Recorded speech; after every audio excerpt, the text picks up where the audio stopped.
Well, now this looks like a change in archery tactics, isn't it, Fee? Indeed it is. William's archers have had the difficult task of shooting uphill, and by going for a high lob they're hoping to get a good distance and allow gravity to pick the speed up on the way down from above, striking into the heads and faces behind the shield wall.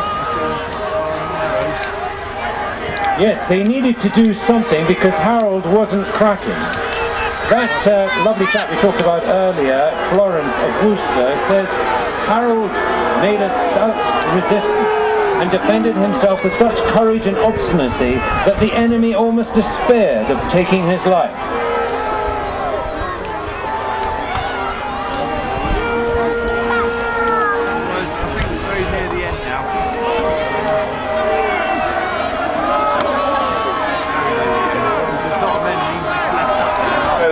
So they need this new tactic. Yes, I mean, William of Poitiers wasn't actually at Hastings, you'll remember, but he'd seen Norman archery with his own eyes.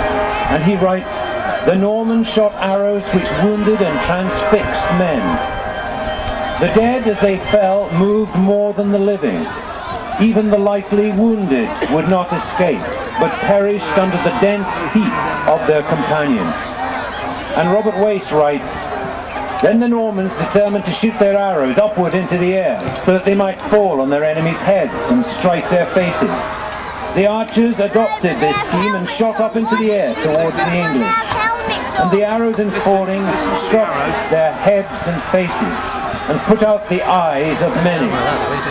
The arrows now flew thicker than rain before the wind.